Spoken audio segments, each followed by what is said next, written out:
गायत्री महामंत्र एक बार मेरे साथ दोहराओ।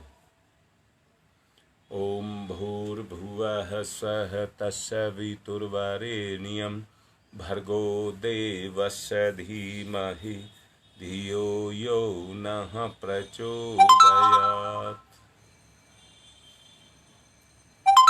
व्यक्ति के पास कल जो बात चल रही थी,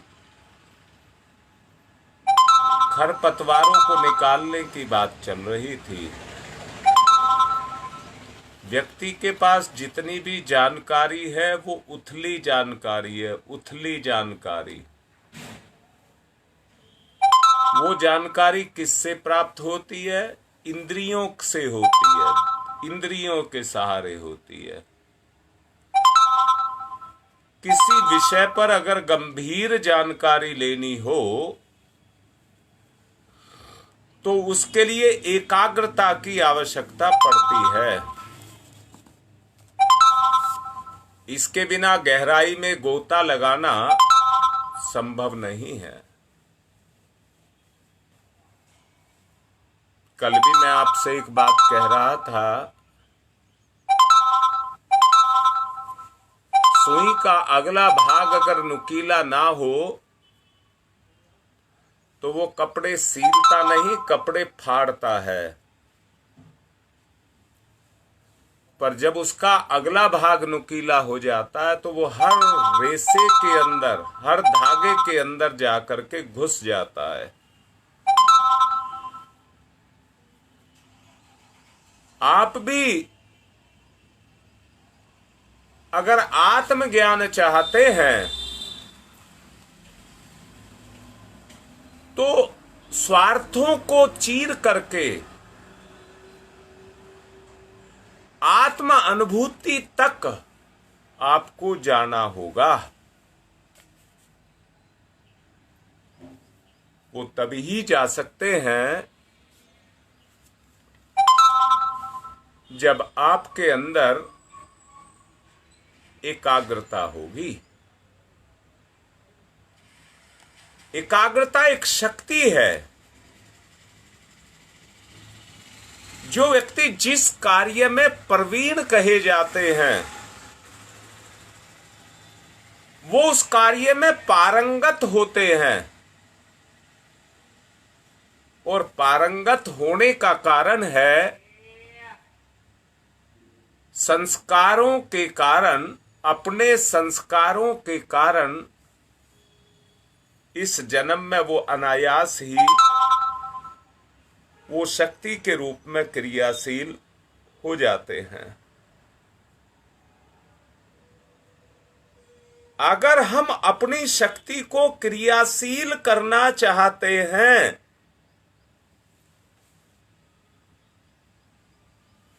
तो उस अच्छाई की जो प्रवीणता हमारे पास है, उस प्रवीणता का सहारा लेकर के हमें आत्मा की गहराई में उतरना पड़ेगा। और उसके लिए एकाग्रता बहुत आवश्यक है। यहां मैं एक बात कहता हूं, साधक की जिंदगी में कभी कोई अभाव, कोई कमी नहीं होती। साधक हमेशा जिज्ञासु होता है। उसके अंदर से एक उत्कंठा उठती है अभिष्ट वस्तु को, अभिष्ट लक्ष्य को प्राप्त करने की। अभाव रहने पर जो काम किया जाएगा उस काम में अस्त व्यस्तता पैदा हो जाएगी, अपूर्णता पैदा हो जाएगी, कुरूपता पैदा हो जाएगी, और वैसे ही गुण उस काम में दृष्टिगोचर होने लगेंगे। विभिन्न क्रियाकलापों में मिलने वाली असफलता, सफलता के पीछे उसके अपने प्रमुख कारण होते हैं। जितनी एकाग्रता आपके अंदर होगी उतनी ही सफलता आपको मिलती हुई चली जाएगी।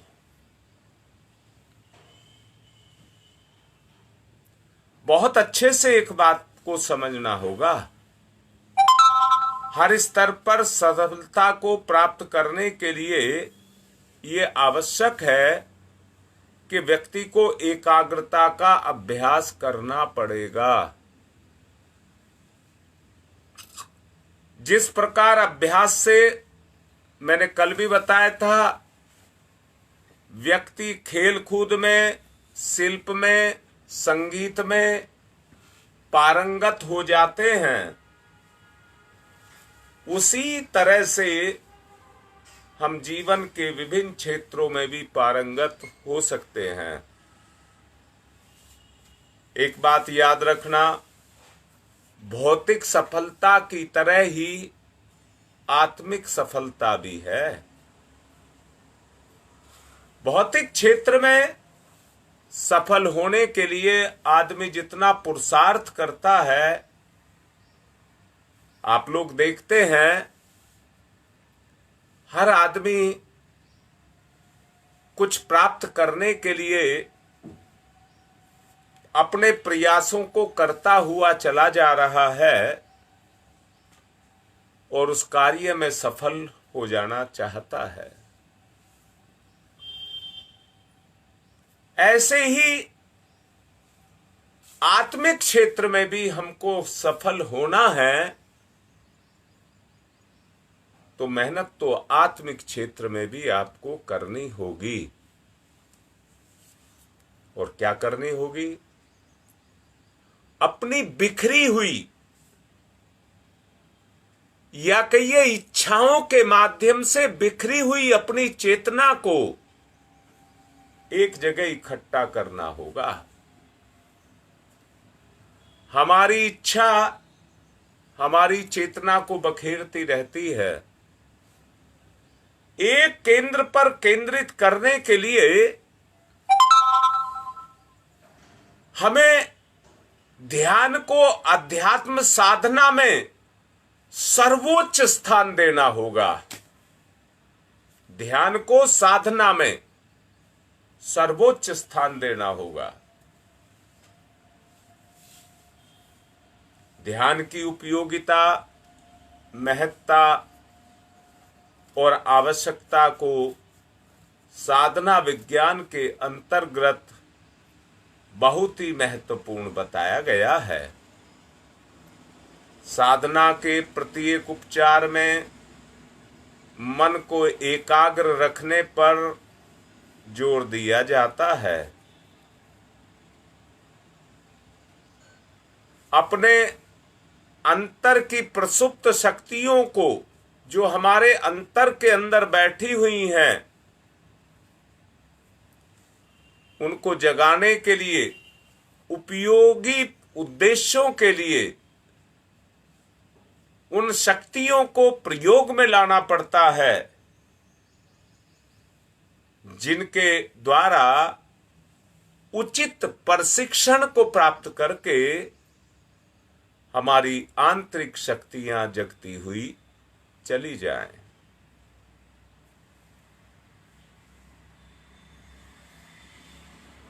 एकाग्रता के पत्थर पर अपने आप को रगड़ना होगा। सुई पर, चाकू पर, तलवार पर जब धार लगाते हैं तो उसे पत्थर पर रगड़ते हैं। हमें भी एकाग्रता पर रगड़ना होगा। मैं कल भी बोल रहा था, अवांछनीयताएं, कहिए बुराइयां जो हमारे अंदर लगी हुई हैं, उस रगड़ के रगड़ने से वो छूटती हुई चली जाएंगी। दूसरा क्या होगा? पैनापन हमारे अंदर पैदा होगा। पैनापन हमारे अंदर पैदा होगा। अपने अंदर नोक को बनाना होगा। मानसिक बिखराव को फैली हुई सूर्य किरणों के समतुल्य समझा जा सकता है। एकाग्रता का मतलब है उन किरणों को एक जगह पर इकट्ठा कर लिया जाए। गर्मी से हर चीज फैलती है। नियम है कि गर्मी से हर चीज फैलती है। अंतः क्षेत्र की संकीर्णता प्रसुप्त स्थिति में निष्क्रिय से सक्रिय बनने में ध्यानजन्य एकाग्रता बहुत काम आती है।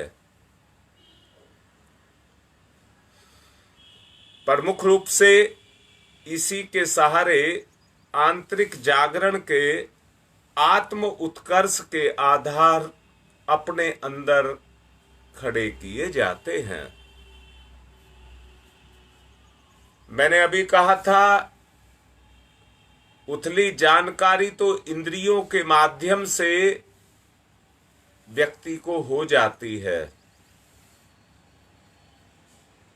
परंतु अगर गहरी जानकारी हम प्राप्त करना चाहते हैं तो उस एकाग्रता को हमें पैदा करना होगा। योगा अभ्यास का जो तीसरा चरण है उसको कर्म योग कहते हैं। कर्म योग अंतःकरण की कारण शरीर की आकांक्षाएं, भाव संवेदनाएं हमारे मस्तिष्क को उत्तेजित करती हैं।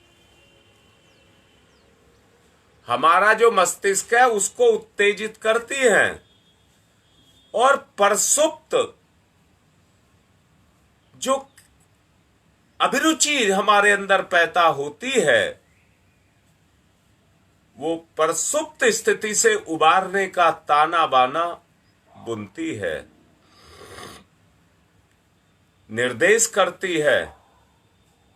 उत्साही वकील की तरह तर्क और कुशल आर्किटेक्ट की तरह नक्शे बनाना शुरू कर देती है। चतुर व्यवस्थापक की तरह से साधन जुटाना और उसके लिए आवश्यक दौड़ धूप करना आरंभ कर देती है। जिस प्रकार भावनाओं का ज्ञान संस्थान के सहारे अपनी आकांक्षा पूरी करने का अवसर मिलता है, उसी प्रकार चिंतन को मूर्त रूप देने का क्रियाकलापों के द्वारा उन्हें बना सकने का जो लाभ है वो हमको मिलता है। एक बात सुनिश्चित है, कार्य रूप में परिणित करने के लिए, अपने आप को कार्य रूप में परिणित करने के लिए हमें मस्तिष्कीय भागदौड़ को करना होगा। मात्र कल्पना से काम नहीं चल सकता, उससे कहीं आगे हमको जाना होगा। आत्मिक प्रगति के उद्देश्य में बिना योग का विस्तार, धर्म अनुष्ठान, कर्म कांडों के रूप में जो किया जाता है उसमें जप, पूजन, अभिषेक, आसन, प्राणायाम, परिक्रमा, हवन, तीर्थ यात्रा, दान, पुण्य, व्रत, उपवास जो कुछ भी किए जाते हैं वो शरीर से किए जाते हैं, तो वो शारीरिक कहलाते हैं। परंतु जब उसके पीछे आंतरिक भावना आकर के जुड़ जाती है तो फिर वो शारीरिक के साथ में मानसिक हो जाते हैं और हमारी मानसिक शक्ति उसके साथ जुड़ती हुई चली जाती है। दोनों की सहायता से जो क्रिया कृत्य किया जाता है वो योग की श्रेणी में आता है, उसी को योग कहते हैं। योग माने जहां जुड़ाव पैदा हो जाए उसको योग कहते हैं। हमारी चेतना का सक्रिय क्रियाशीलता के साथ जब योग बनता है, उसमें विचार और कार्य का समन्वय होने लगता है, तो अंतः क्षेत्र में उसी के अनुसार हमारा संस्कार भी बनने लगता है। वे ही परिपक्व होकर के आत्मिक प्रगति के रूप में दृष्टिगोचर होने लगते हैं। व्यक्तित्व की यदि सार्थक परिभाषा कोई ढूंढनी हो तो निश्चित ही उसे व्यक्ति की विशेषताओं का, उसके सद्गुणों का समुच्चय कहा जा सकता है।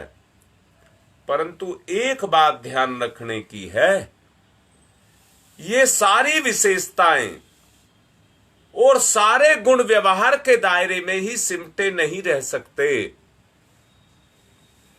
व्यवहार के दायरे तक सीमित नहीं रहते हैं।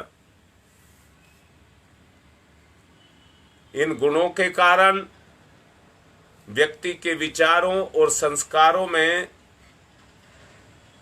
जो उसके कुसंस्कार दबे रहते हैं, जो क्रमिक रूप से उसके चिंतन और चरित्र का क्षेत्र बनते हैं, वो प्रभावित हुए बगैर नहीं रहते। मनसा कर्मणा वाचा के अनुसार उनकी वाणी वचन को कहती है, जो वचन कहता है उसके अनुसार आचरण करता है, और जैसा आचरण करता है वैसा ही मनुष्य बन जाता है। चिंतन, चरित्र और व्यवहार, यही व्यक्ति का 3 क्षेत्र है। चिंतन, चरित्र और व्यवहार। मैंने कहा एकाग्रता की गहराई में अगर जाना है, इंद्रिय जन्य जो ज्ञान है वो उससे परे है। अंदर से देखना, बहुत से कहिए गुण आपके व्यक्तित्व के अंदर समाये हुए हैं, क्रियाशील हैं। उसी ही तरह से हमें भी तीनों क्षेत्रों में अपने आप को क्रियाशील करना पड़ेगा। व्यक्तित्व को घड़ना है। जो कल्पनाओं में आकांक्षाएं उमड़ती घुमड़ती रहती हैं, चिंतन की तरह निरंतरता और प्रगाढ़ता हमारे चरित्र का निर्माण करने के लिए हमारे अंदर उतरती चली जाए। चरित्र का आधार अचेतन की गहराई में जबे हुए संस्कार और प्रवृत्तियां हैं। जब तक चिंतन की प्रगाढ़ता इस लायक नहीं होती कि वो संस्कारों का परिष्कार कर सके, तब तक चरित्र सर्वथा अप्रभावित ही बना रहता है। उसमें प्रभावित करने की क्षमता नहीं होती है। आपको अपनी अंदर की क्षमताओं को जगाना है। साधना का उद्देश्य भी यही है। आप साधक हैं, साधना कर रहे हैं, तो अपने अंदर की शक्तियों का जागरण करिए। चिंतन और चरित्र की ये समग्रता व्यवहार में प्रकट होने लग जाए। यदि व्यक्तित्व को सही ढंग से परिष्कृत करना हो, प्रकाशित करना हो, तो निश्चित ही आपको नए सिरे से अपने आप को इसमें जो आप साधना अभी आप कर रहे हैं, इस साधना के अंदर आपको अपने आप को खपाना होगा। जितना आप इसमें अपने आपे को खपाते, यानी कि अपने स्वभाव से जितना आप इसमें खपते चले जाएंगे,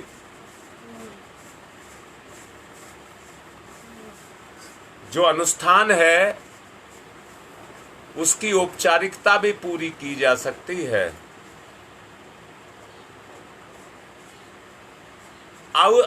और दिखावा भी किया जा सकता है, परंतु उसे अंदर से क्रियान्वित किया जाए, अंदर से क्रियान्वित किया जाए। व्यक्तित्व को घड़ने के लिए और ढालने के लिए ये आपके लिए एक बहुत अच्छा अभ्यास है, बहुत अच्छा अभ्यास है। ऐसे प्रगाढ़ चिंतन से उसी के अनुरूप आपका चरित्र बनता हुआ चला जाए। ध्यान रहे, चिंतन स्वयं के चरित्र को विनिर्मित करने के लिए होता है। चिंतन स्वयं के चरित्र को विनिर्मित करने के लिए होता है, ना को दूसरों को पराजित करने के लिए और तर्क देने के लिए होता है, ना अपने आप को पुष्ट करने के लिए। अहम की तुष्टि वो हमको करनी पड़ती है। जो व्यक्ति, याद रखना, तर्क कुतर्क करता है, जो व्यक्ति तर्क कुतर्क करता है, वो चिंतन को कभी भी उसके अनुरूप ढाल नहीं सकता। वो केवल उतने दायरे तक ही फंसा रहता है, वो कमियां ढूंढता रहता है तर्क करने के लिए। उस स्तर को सोच करके देखिए, जब सारे तर्क गौण हो जाएं, जहां पर सारे तर्क गौण हो जाएं, वहीं पर समझना आपका जीवन का एक नया क्रम शुरू हो जाएगा। इसके विपरीत यदि तर्क कुतर्क से बचा जाए तो सर्वथा एक नया चरित्र आप घड़ने की क्षमताओं को अपने अंदर उभार सकते हैं। चरित्र जो शरीर और इंद्रियों के गुण धर्म को भी पवित्र और प्रकाशित कर देता है। यही कारण है कि वैदिक ऋषियों ने शरीर और इंद्रियों के समुदाय को चरित्र के दायरे में परिभाषित किया है। चरित्र के दायरे में उन्होंने इसको देखा है। रही बात व्यवहार की,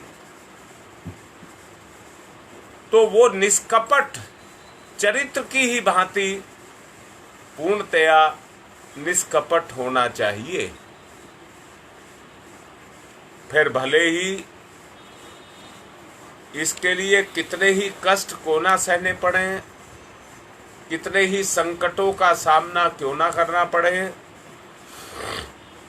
व्यवहार में ही मनुष्य के व्यक्तित्व की गहरी परतें अभिव्यक्त होती हैं।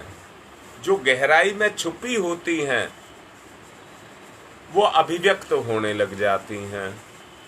अर्थात ऊपर के चढ़े हुए कीचड़ मल आवरण हटने लग जाते हैं। मनुष्य के व्यक्ति की जो अभिव्यक्ति है वो इन परतों के नीचे छुपी है। कल मैं आप लोगों को कह रहा था, किसान जिस खेती को करता है वो किसी के कहने से नहीं, उसके अंदर से ही भाव निकल करके आता है कि मेरी फसल को पानी की जरूरत है या कोई खाद की जरूरत है। वो उसे अंदर से अनुभव होती है। जब आंतरिक गहराइयों से ये सब होने लग जाता है तो समझ लेना आपके व्यक्तित्व का गठन होने लग जाता है। उसे सर्वथा अपनी जीवन साधना की मर्यादा और गरिमा के अनुरूप बनाना चाहिए। उसके अनुरूप उसको बनाना चाहिए। मैं यहां कहूंगा, जो व्यक्ति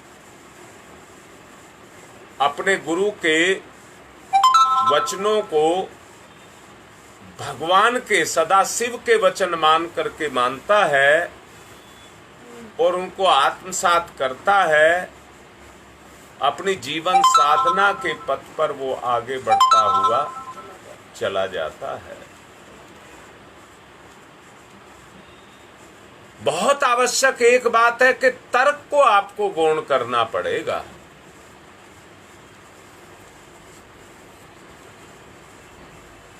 साधना के पथ पर आगे बढ़ना है।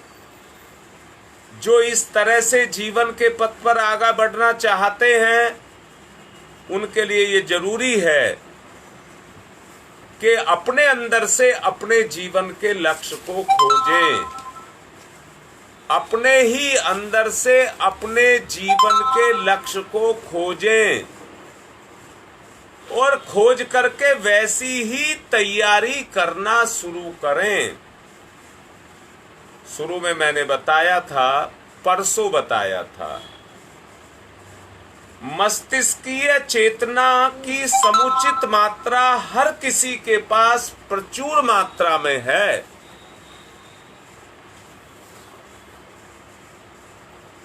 वो जन्मजात ईश्वर ने आपको दी है,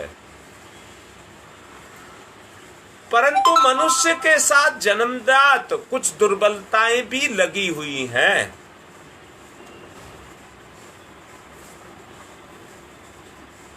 जो उसके जीवन की अपंगता है, अपूर्णता है।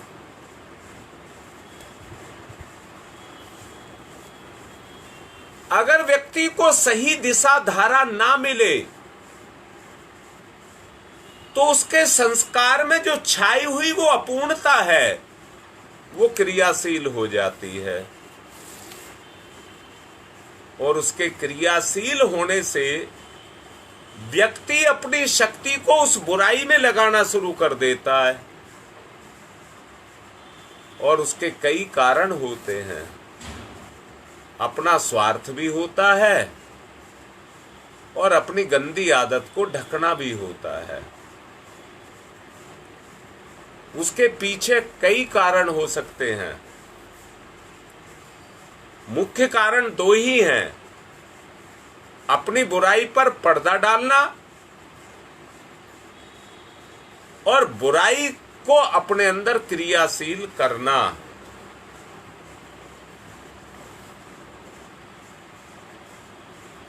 मैं आपको कह भी रहा था, कल भी कह रहा था, यही अपूर्णता, अपंगता, अपंग से मतलब समझिए, अगर हमारे शरीर का कोई हिस्सा नहीं है तो हम काम कैसे कर पाएंगे। मान लीजिए हमारा हाथ नहीं है, अपंग हैं हम, हाथ नहीं है तो कर्म तो हाथ से होगा।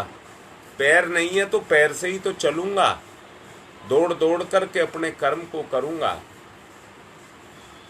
जितनी अपूर्णता, अपंगता व्यक्ति के अंदर होती है, व्यक्ति उतना ही निष्क्रिय होता हुआ चला जाता है और उतनी ही कमजोरियां उसके जीवन में आगे बढ़ती हुई चली जाती हैं।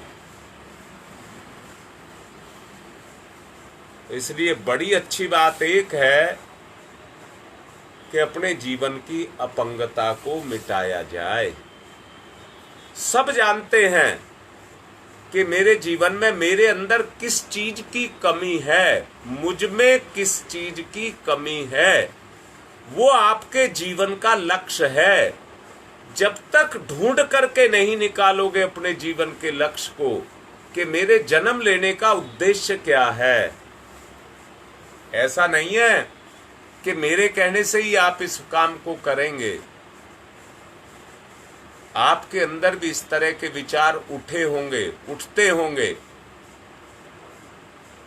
जो आपको आभास करा देना चाहते हैं आपके जीवन लक्ष्य का। मैं फिर से कह रहा हूं, आंतरिक विशेषताएं जब व्यक्ति की जगने लग जाएंगी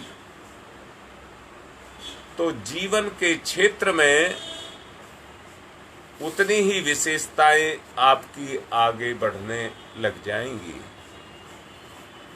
अपनी विशेषताओं को अगर आपको क्रियाशील करना है तो जन्म जन्मांतरों से छाई हुई हमारे साथ जुड़ी हुई अपंगता को हमको हटाना होगा, अपूर्णता को हमको हटाना होगा। और याद रखना, मैंने अभी कहा बिखराव ही हमारी दुर्गति करता है, और बुराई का ये हमेशा सिद्धांत रहा है कि वो बखेरती है। परंतु आपको अपने आप को सकोड़ना है अपने केंद्र पर, अपने जीवन के उद्देश्य पर।